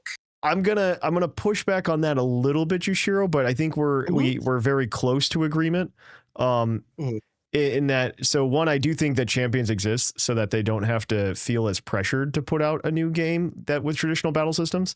I do think the traditional battle system games will still kind of be their bread and butter, and will still continue to exist. Like I fully expect Generation 10 to be to come, and you're gonna have turn-based battles, and you're gonna go through the game with your turn-based battles. I fully expect Gen 10 to do that, but. I think this highlights you're talking about like the meta, right? Not being able to change, being stagnant. Like a good example of this is Legends Arceus, right? We got a bunch of new Pokemon. We got Hisuian Zoroark. We got Ursaluna, who's actually been a big meta changer in VGC. We got Sneasler, who's also a very big game changer in VGC right now. We got a lot of these Pokemon, and they weren't available during the Sword and Shield meta, and so. Honestly, Pokemon just uses like the circuit, like the VGC circuit and stuff like that. One, it's a celebration of the Pokemon franchise, but it's also a big advertisement for the Pokemon franchise, right? And they want you to use the new toys, and that's why the new toys are always good. It's just like a TCG, but the reason but you know, when Pokemon Legends Arceus was the new hotness, you didn't see Ursaluna or Sneasler on the screen because we were still stuck in Sword and Shield for the meta. And so I think this is a way for them to still make Legends games, but also make the meta change a little bit faster compared to what it did in the past. So I agree with that, but I just don't think it means that it's the end of turn-based Pokemon. No, that's not necessarily what I mean. That it's the end of turn-based. It's more of it's the end of calling something a mainstream Pokemon, where now every game can be a mainstream Pokemon because they can introduce a mystery dungeon where they can introduce 10 new Pokemon, and now that means that mystery dungeon is a mainline because those 10 Pokemon are going to be in Champions. Right. I agree. I think that's an extreme case, but that won't happen. But I do. I agree with the concept. I agree with the concept. I agree with the concept that they can introduce new Pokemon, and the new Pokemon can be implemented in Champions before they're implemented in some game. I also think it reduces the issue of like, if we release this new Pokemon, like I think Mega Evolution, right? Before I thought, before Champions was announced, I thought it was very clear to me that that Megas will be in Gen 10. Yeah. And not so much. I don't know. I honestly I don't know, because I think they'll just let Megas handle that. Live on Champions. Yeah. Which is fine. I'm okay with that. I really like Champions as a solution. Thinking about it under the hood, I think it's ingenious. No, I think Pokemon Champions is fantastic actually. As a concept, like I really think Pokemon Champions is just like I want more Pokemon Champions news than anything else. Unfortunately, I don't think they have anything to tell you because it is what it is. I mean, it is what it is, but I mean, even if they like showed us more, because there are some like concerning things in the Pokemon Champions arena, quote unquote. Well, that I'm a little Copernicus about, right? Like, nothing big. Well, one is the big thing is, and I imagine this will be resolved like within our lifetimes. because I imagine Pokemon Home and Pokemon Champions are going to coexist for the rest of their lives, like their lifespans, because I think Pokemon Champions, they're married. Yes. Yeah, I think they're married, right? They're obviously married. And it's a very elegant solution to the Dexit problem. And I think very clearly what you can do, because honestly, and this is a conversation that I think you might agree with me on, Jushiro. I think that most video games we're just kind of at like the limit of graphics. Like, who cares? Like, we're at marginal improvements. So I don't think there's ever a point where we're going to be like, man, I can't wait for the Pokemon models to be updated. So you can just kind of keep adding models to Pokemon slowly throughout this. And because they do say in the fine print of Pokemon Champions announcement that not every Pokemon is going to be compatible with the game right away.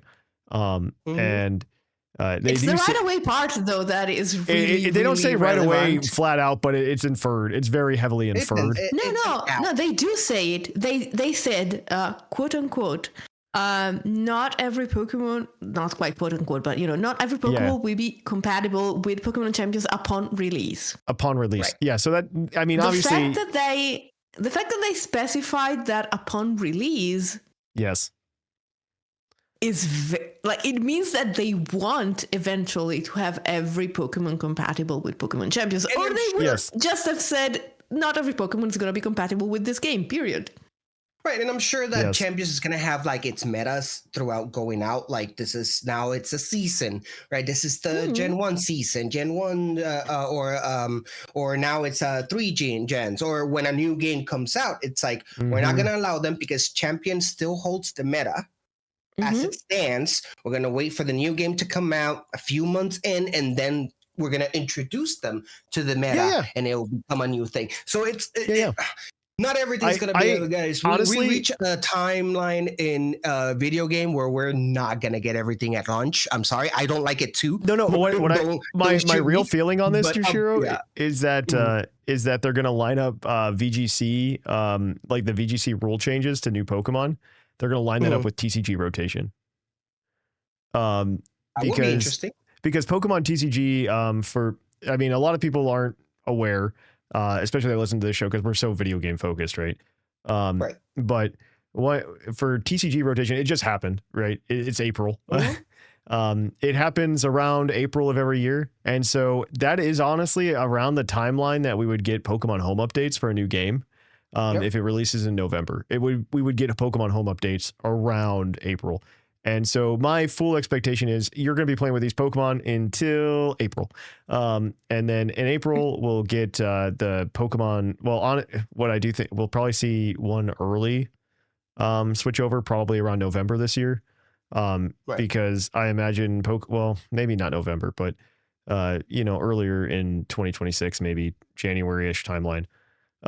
Because Pokemon Legends EA, in my opinion, I know everybody else is going to be like, it's going to be the Christmas game. Pokemon's always the Christmas game. It's not. We have a Switch 2 coming out. It's not going to be the Christmas game.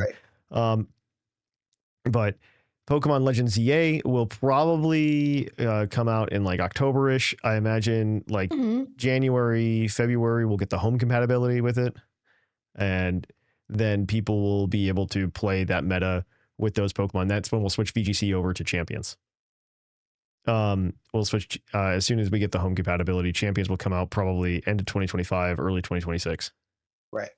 I think early 2026 at the earliest. I think when they announced it, well, they just said they were working on it, right? That's all they said. Yeah. I don't actually know what timeline they said, but there's not much to show off for this game, obviously, but no. The two things I would love, this is a complete aside that has nothing to do with our topic today, but the kind of things I would love to see in Pokemon Champions, like if they give us like another reveal announcement, which probably won't happen until Pokemon Worlds is when they'll talk about Pokemon Champions next. That's my full expectation. That makes sense. I imagine what they'll do is what I want to see. If in a perfect world, in a perfect trailer that gets me to scream and shout again, I would love to see Pokemon Champions talk about how you can customize tournaments, or customize battle rules. If they did that, this game is like, I'll pay them $60 and a subscription of like $70 or whatever, for this game. Give him an idea, Thatch. I'll pay for it, Jushiro. I've said so many times that if that's what it takes to get like a battle simulator on like Pokemon Home, I would increase my subscription price from $15 to $60 in a heartbeat, right? Right. Because I think it's worth having that kind of game, especially if they're going to do live updates and add new Pokemon to it.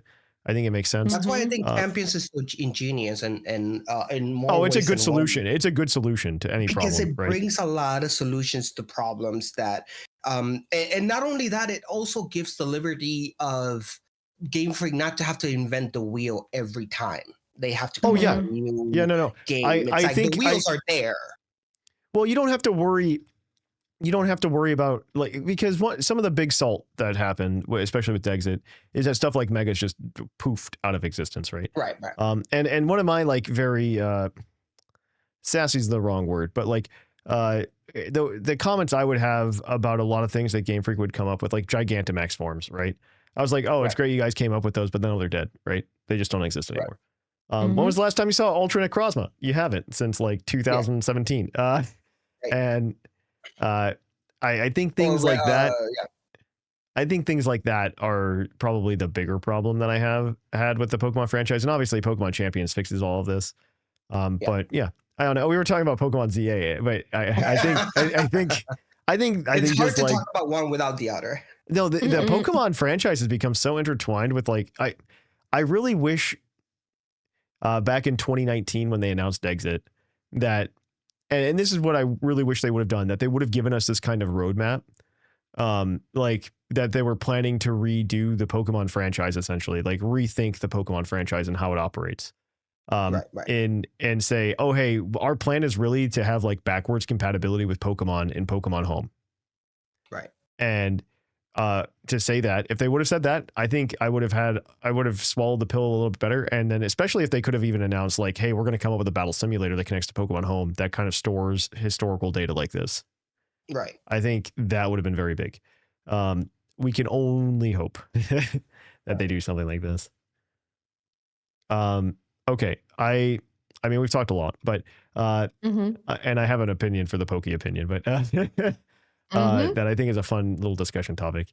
But yes, we're gonna go ahead. I don't know what else we want to talk about with ZA. I've talked about it plenty. I don't want to talk too much about it. Yeah. But I don't know. Are you excited for this game? We haven't asked you that. Yeah. I'm pretty excited. I'm pretty hyped for it. I enjoy the combat mechanic. Looks a lot of fun. And again, I have expectations as well. More, just like everyone, I try not to let those expectations, run me to a wall, which I think happens a lot with many of us. But so far, I mean, there hasn't been a Pokemon game that I've heavily disliked. So I have faith that they're gonna pull it off. And if they decided to do just a city, which is again something completely out of field for them, which is they always do a region, it has to be because they wanna tackle things that could only really be tackled inside a city. And when you think about a city, you think about its people, not just the buildings and stuff like that. So I assume that's why this is going to be in a city, is because we're gonna have a chance to see a real Pokemon city at work. Yeah. Okay. I mean, I'm still pretty excited. I think it's gonna be a fun game. I do want to see how it works. I would love to see more mechanics. We'll probably get another trailer in June-ish time frame is my expectation. If not, and I August. guess it helps that my feeling is that even though I know this is a mainstream, like we just discussed, I still in my heart feel this is like a spin-off. A spin-off, right? Even though we know that that's not necessary, that's not the case. I don't know, it still feels like that. So I guess my heaviest judgment always is left for the main, what we always call the mainstream. Once Gen 8 I'm is done with that. I think my answer for what's mainline and what's not at this point is does it have two-way Pokemon Home compatibility? Right. Exactly. If it has two-way Pokemon Home compatibility, it's a mainline game. That's the definition. That's what Game Freak wants. Yeah.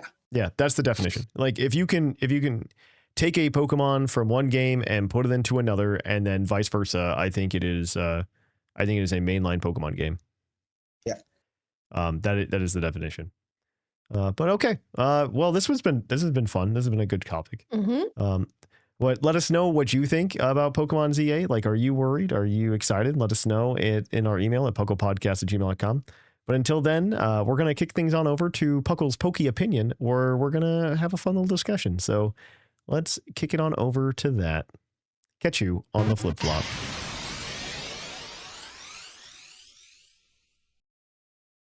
Welcome to Puckle's PokeOpinion, where I ask a random Pokemon question and we discuss it for like 5-10 minutes. So I kind of want to piggyback off our last discussion about Pokemon Legends ZA, and honestly, I want to do a little bit of speculation because speculation is fun, and I like talking about it. I only thought about this because I was looking at the Pokemon Legends Arceus site while we were talking about which they did archive by changing the URL for everybody at home. By the way, it's legends.pokemon.com. Used to be the Pokemon Legends Arceus website, but now they've just transitioned everything to Legends EA, so they're just reusing the URL. The URL. But you can find all of the archived Pokemon Legends Arceus stuff at legends.arceus.pokemon.com. Oh. Yeah. And so I do have that, and something that came up that I thought was very interesting and worth a very small amount of time to talk about while I was looking at it to compare the two. Was not the pre-order bonuses, but Pokemon's been doing this recently, and I've really liked it. Where they've given us like little goodies in terms of like extra Pokemon for having save data for other Pokemon games on our Nintendo Switch. And so my question is, what do you think we'll get for what save files, right? I think it's just like an interesting little discussion topic because we got in Legends Arceus, I'll switch screens for people on YouTube, but in Legends Arceus, we got Darkrai for having like a Brilliant Diamond Shining Pearl save, and we got some like clothes for that, and then we got Shaman for having Sword and Shield save data. And then you got a little mask or something for Let's Go Pikachu and Eevee. And we've gotten that in BDSP as well. I don't think we got anything in like Scarlet and Violet for that though. I don't think so. No, Scarlet and Violet. No, that I think, yeah. But I do like when they go, hey, you have this save data. Here's like a little bonus. And I feel really boring just being like, oh man, if you have Pokemon Scarlet and Violet data, you're gonna go get yourself a Volcanion, you know. Right. But that might be it, right? That might be it. Yeah, that might be how. Okay, so far, lately, we have been demythicalizing some Pokemon. Every mythical Pokemon should be demythicalized, in my opinion. I agree. The Pokemon version of socialism. What I'm trying to say is that it might not just be a one-to-one. You unlock all the Gen 6 mythicals by having save data for the other games on the same console. That's fair. Yeah. Which means they have to find something else to give you. In Scarlet and Violet, the only thing they gave you were phone cases. I know, isn't that such a bummer? This, it's so depressing. No, I remember because I have them on. So I have them like that's what I set as my phone case. Yeah. And then you had a nod in the DLC where they gave you a random Sinnoh starter, but that was not if you had save data. Yes, it was just there. They did do that. That's right in Kitakami. Yep. I do think I do. Yeah. Go ahead. Sorry. This being Kalos, my honest opinion is that they're going to give you outfits. Man, if they only give me outfits, I'm gonna be bummed. It's disappointing. I know. at least they could do is like what I think would be really cool. Like if you had like Legends Arceus save data, I think it would be really cool if we don't get like a mythical, right? Like if we don't granted, they will one way or the other demythicalize all Gen 6 mythicals in this game. I guarantee it. They will demythicalize Deontay and they will demythicalize Volcanion, and they will demythicalize what's the other one? No, not Hoopa. Yeah. They will demythicalize all of them. They will be catchable. Eventually, I think they will start mythical for a few years, and then they will be revealed. No. They're just gonna be available in these games. Like they're just gonna be available. What they could do, and this would be super cool, would be like, I know it is canon, spoilers for the post-game / ending of the game of Legends Arceus, by the way. It's like 4 years old. Like, come on. I know. The time rift hole / whatever that you fall through is essentially like what started it was Giratina. Yes. Mm-hmm. But Hoopa is also another Pokemon that opens wormholes and portals. Yeah. And so if you have Legend Arceus save data, what would be really, really, really cool would be a little event in which you get Hoopa and you see something from your save file in Legend Arceus, like you meet your previous character, or I was gonna say, yeah. Yeah, or you get your starter or something like that. I think it'd be funnier to see like I mean, that would be the cool thing. I would like to see like Volo just drops into Lumia City, right? Or I don't know if I want that. Back and you reunite. I think like a more realistic Ingo and Demet. Yeah, that's what exactly. I think a more realistic would be like this is Ingo's origin story. Maybe where he gets sucked up by the whirlpool. But why was Ingo in Lumia City? Why not? I mean, he could be. I mean, maybe the train passed through there. At least out of the 4 dimensions, right, that we live in, at least one of them would have been correct for him to have been in Lumia City, which would be time frame. He just had to change his spatial reference, right? So I think it'd be funny if like that's the story of Ingo getting ripped into the wormhole, and he goes. And then like that's the looker case you have to do in the game. Wait a moment. There is a game where looker goes through a wormhole. There is, exactly. You could tie up all the wormhole plots. You've had a lot of them at this point. Yeah, there are a lot. You could tie them all up with Hoopa and do a thing. I do think it would be. I do think you could probably. And this has nothing to do with save data, but there could be a way in this game to maybe even tie in Ultra Beasts, like they did in. I do like how in Legends Arceus we covered like Landorus, Thundurus, and Tornadus in Legends Arceus, even though they're not from Gen 4. It would be really cool. You could probably pull off like a Gen 7, like here's the wormhole, like here's the Ultra Beast, showing up. And there's a new one. Yeah, and you get like one new one, yeah, right? Like especially if there's like a Zero Aura plot or something. Yeah. But like you could definitely pull something like that off, I think. Totally. Yeah, I don't know. Do you have any answers, Jushiro? What do you want from save data? Give me starters. Give me I like the idea that if I have I have Scarlet and Violet and I put in, I don't know, Pokemon AC, it gives me the starter I chose for that last game. Not all the stars, just the one you chose. Just the one. Just the one. To make it, a little bit fair. Demythicalize have been working for me. I love demythicalizing. Oh my gosh, it's the best thing ever. Yeah, not Celebi, sorry. Jirachi or Celebi is like semi demythicalized. Until they give me my virtual console replacements. Which I think I at this point I expect we will get virtual console replacements announced by February. By the end of February next year. Man, I've been it's Pokemon February, 30. You mean? I don't because they announced them along with Gen 10 for the 30th anniversary.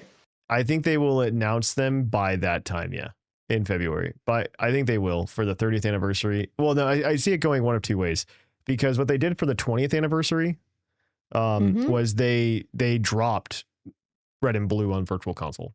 Red, Blue, and Yellow on Virtual Console came out on the 20th anniversary. So I wouldn't be surprised if like in September timeframe or something, or, you know, near the end of the year, they announce, oh, hey, Pokemon Red, Blue, and Yellow are coming to Nintendo Switch Online starting February 27th, 2026. Oh, they tell you that because it's on the Nintendo Switch 2 and they tell you before Christmas. So you will ask for a Nintendo Switch 2 for Christmas. Yep. They say, hey, they're coming out. That. And then you get them for Pokemon Day, and that's part of the hype for Pokemon Day 30. And we get Gen 10 announced, so it's even more hyped because people are freaking out that it's in some island somewhere. It's in the Mediterranean. Is it? No, that's not confirmed. Okay. Thatch is making things up, and nothing is confirmed. I know where I would like them to set it. Yeah, but so it will be somewhere in the world. It'll be based on a real world place because it's like a minor gripe I have. I like it's like a pros and cons thing. Like I really like that people get to be like, wow, this is based on where I live. That's super cool. Part of me is a little salty because it'll never be Ohio. And then another part of me is also just like, oh man, I really just want it to be in like generic Pokemon land. Granted, it never was. Granted, it never was because like it's it was always just been, Japan, and you were a kid and you didn't know enough about Japan. Exactly. It wasn't just Pokemon Land. Exactly. To be fair, though, would you want a Pokemon game set in Ohio? Yes, Ohio is very, very, very diverse. People forget about. Okay, I'm not going to get into this on the show, but people forget about parts of Ohio that exist. Like we have very beautiful parks. Because if you go to like people forget that so I live on the eastern part of Ohio or the western part of Ohio where it's very flat. It is very Midwest. But if you go to the eastern part of Ohio, there are mountains, there are hills, there are rivers, there are really cool things. We've got Lake Erie up north. So there's actually like a large body of water. There's a lot of cool things around Ohio. Okay. You're right about that. There's a lot of things around Ohio. People forget what's around in Ohio. Yeah, I mean, like, I'm not saying you just do Ohio. You do the Midwest, right? You do like the Miami Valley. Okay, that's fine. Yeah, you do the Ohio River Valley, you know. So yeah, okay. I digress. Sorry for that small rant. But yeah, what do you think we'll get for pre-order bonuses? Sorry. Oh, what do you think we'll get for pre-order? You already got yours. Stop. You already got yours. Don't even talk to me. What? There's already a Pacific Northwest region. It's called Orange. No, that's what I was gonna say. That if it were Seattle, but that's basically Luminous City again. Yeah. With a different culture. Well, yeah. All right. We are gonna stop it there. If you have ideas for what should be a pre-order or not a pre-order bonus, but like a save data bonus, let us know. In our email at puclpodcast@gmail.com, where we're gonna go read emails anyway in the next segment. That's our mailbag, so let's kick it on over to that.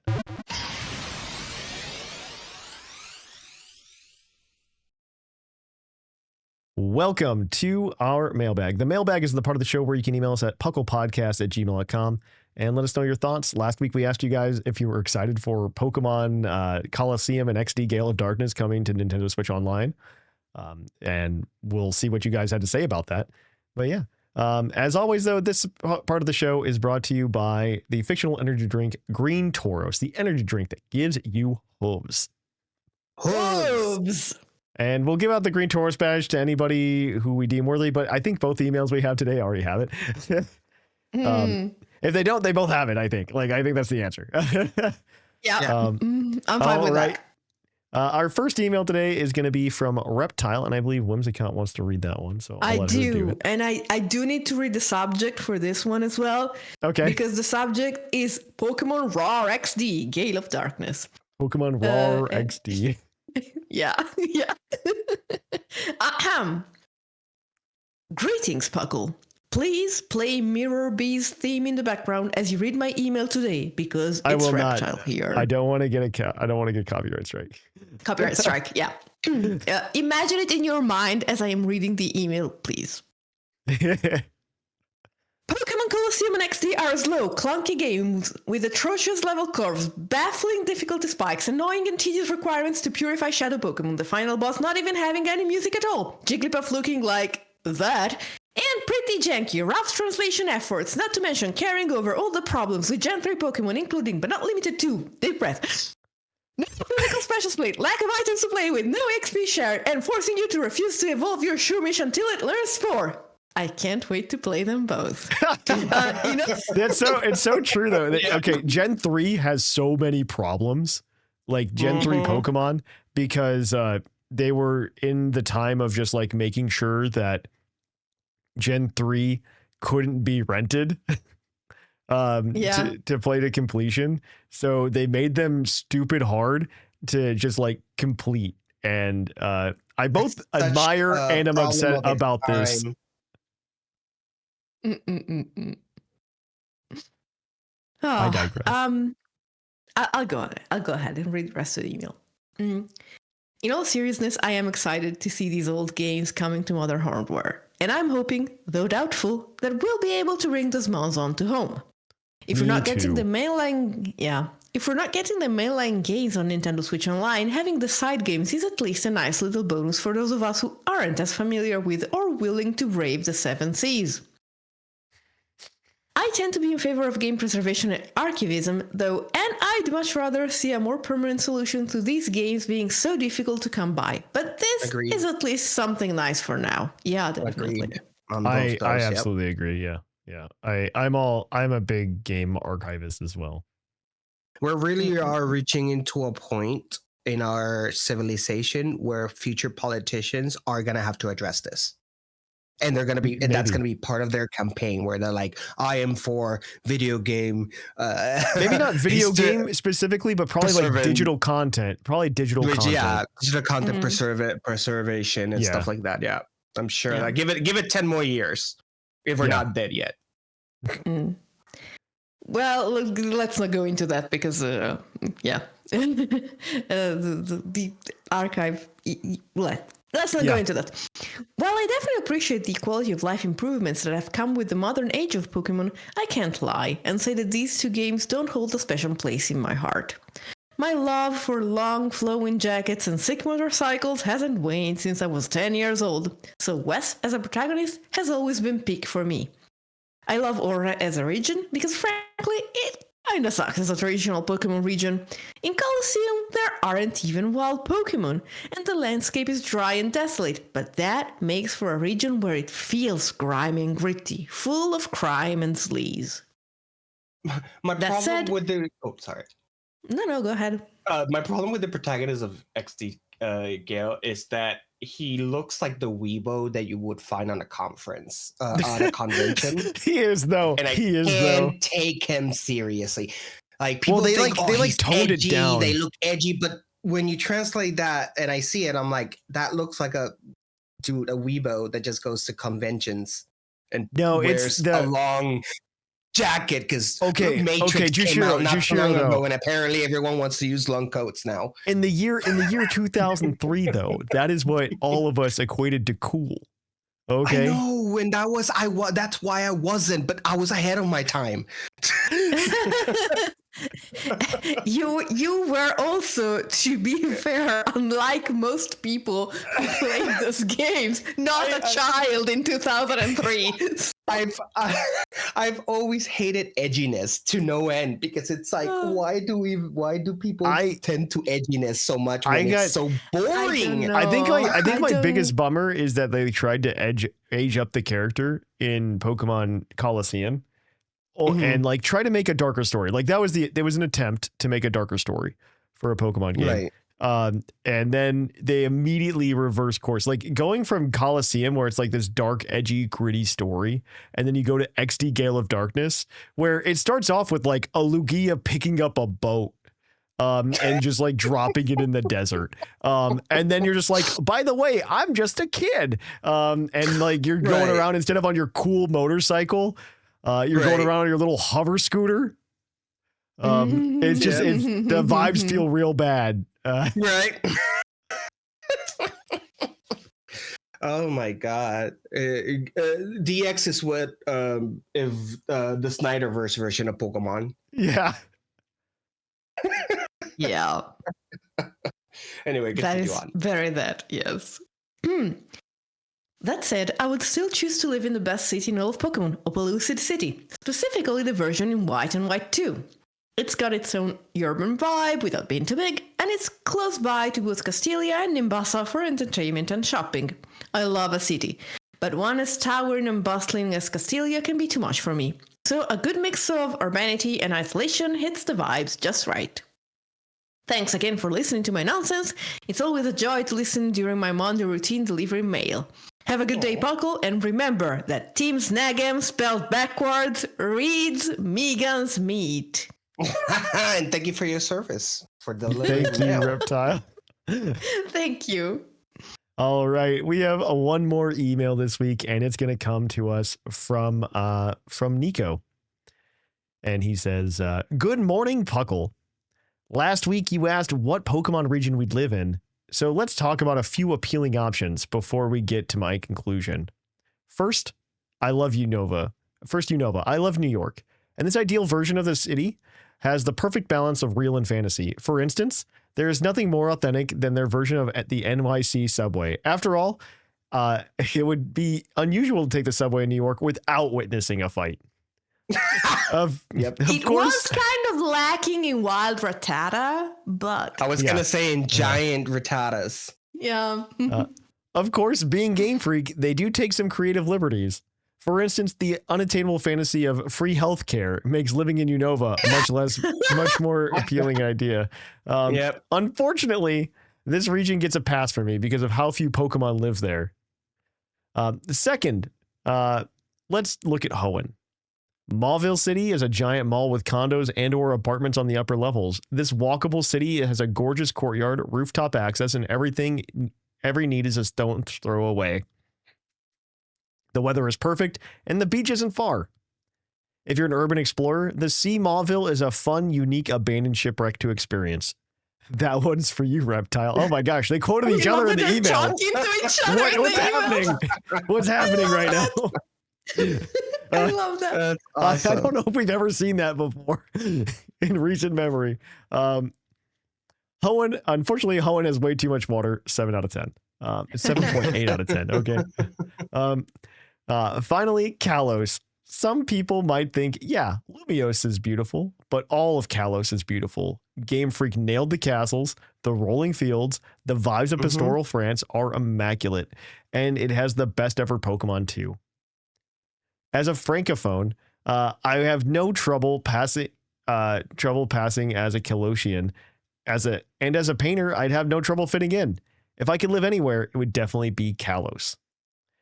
To really quickly address last week's other topic, between the Switch Direct and the final Switch reveal, a wise old man told me, I'm very happy this trailer came out in the Direct for the end of the Nintendo Switch, because I was tired of people telling me there was going to be a Pokemon news in the Nintendo Switch 2 Direct this week. Okay, to be fair, they didn't show anything new. They didn't know anything new. Thatch, just please keep on telling the world the truth that there will be no new Pokemon, no new regionals in PLZA. That is true. I am vindicated by this. I will stand very much so. Not vindicated until the game comes out, but yeah, I understand. There are not going to be new Pokemon. There's going to be new forms. There's not going to be new Pokemon. It's going to be new Megas. Like the new Pokemon that are going to be in this are going to be new Megas. Tomatoes. I mean, new forms of old Pokemon. Like that's what it's going to be. It's not going to be regionals. It's going to be Megas. That's what they're going to do. That was Kalos' thing. Enamorous. Enamorous. No, if Panzap shows up, I'm going to be very upset. Just like the starters in PLA, things will just turn out just as predicted. I'm going to stand on this. I don't think we're getting regionals of these Pokemon. I don't think it makes any sense. No, it doesn't make any sense. I'm just being silly. Thatch's Kalos prediction pre-PLZA reveal was perfect. He's a prognosticator, and honestly, we should keep expectations in check. Take care, Nico. Thank you for that, Nico. Well, with that, guys, it has been an episode of the Puckle Podcast.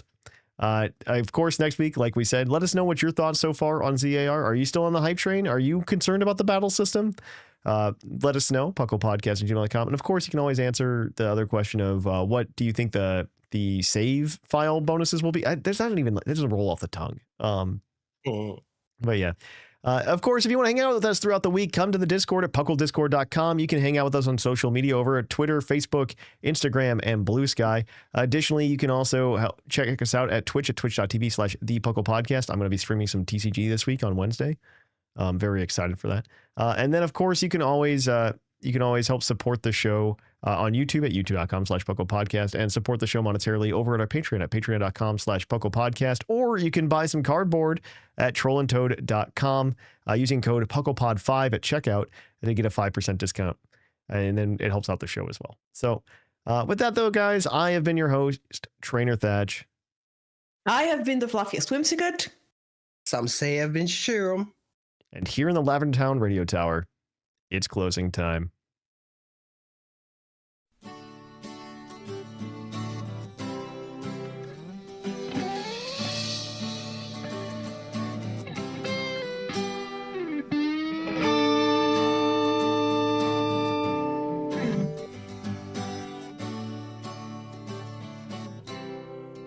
It's closing time.